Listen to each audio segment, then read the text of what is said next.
जय माता दी दोस्तों, आध्यात्मिक चैनल में आपका स्वागत है। पिछली वीडियो में हमने बात की थी दुखों से मुक्ति के बारे में। आज हम ये बात करेंगे कि सुख और दुख क्या है। क्या आपने कभी सोचा है कि आप सुखी और दुखी होते हैं, लेकिन सुख और दुख है क्या?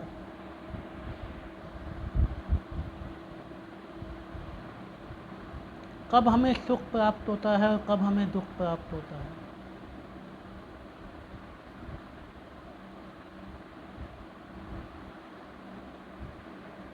तो सुख और दुख मन की स्थितियां हैं। किसी भी घटना, किसी भी परिस्थिति के प्रति आपकी जो मन की स्थिति होती है, उसके अनुकूल सुख और दुख प्राप्त होता है। यदि आपके मन की स्थिति किसी घटना के प्रति अनुकूल है तो आपको सुख प्राप्त होगा, और यदि कोई घटना प्रतिकूल है, आपके मन के प्रतिकूल है, तो आपको दुख प्राप्त होगा। जैसे आप भारत पाकिस्तान का क्रिकेट मैच देख रहे हैं, तो आपकी अनुकूलता क्या है? यदि आप भारतीय हैं तो आपकी अनुकूलता क्या है कि भारत मैच जीत जाए, और भारत मैच जीत गया तो आपको सुख प्राप्त होगा, क्योंकि यह अनुकूलता है। यही यदि भारत मैच हार गया तो आपको दुख प्राप्त होगा, यही प्रतिकूलता है। आपका मन उस घटना के प्रतिकूल हो जाएगा। आपकी अनुकूलता क्या है कि आप पैसा कमाएं। आप चाहते हैं कि आप बहुत पैसा कमाएं। यदि आपके पास पैसा आ गया तो आपको सुख प्राप्त होगा, क्योंकि वो घटना आपके अनुकूल है।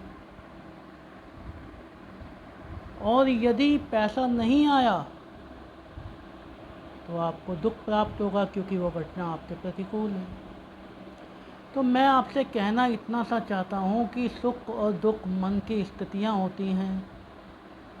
यदि अपन मन की स्थितियों में संतुलन रखना सीख लें, यदि अपन मन की परिस्थितियों में या स्थितियों में संतुलन रखना सीख लें, तो ये सुख और दुख के प्रति हम तटस्थ हो सकते हैं। और जो व्यक्ति सुख और दुख के प्रति तटस्थ हो जाता है, वो सुख दुख से बाहर निकल जाता है। उसके लिए सुख सुख नहीं है और दुख दुख नहीं है। वो मोक्ष की तरफ चल देता है। हालांकि मोक्ष बहुत अलग चीज़ है, और सुख दुख की तटस्थता, सुख दुख में उदासीनता एक अलग चीज़ है। लेकिन यह उसकी आरंभिक मंजिल है, आरंभिक घटना है।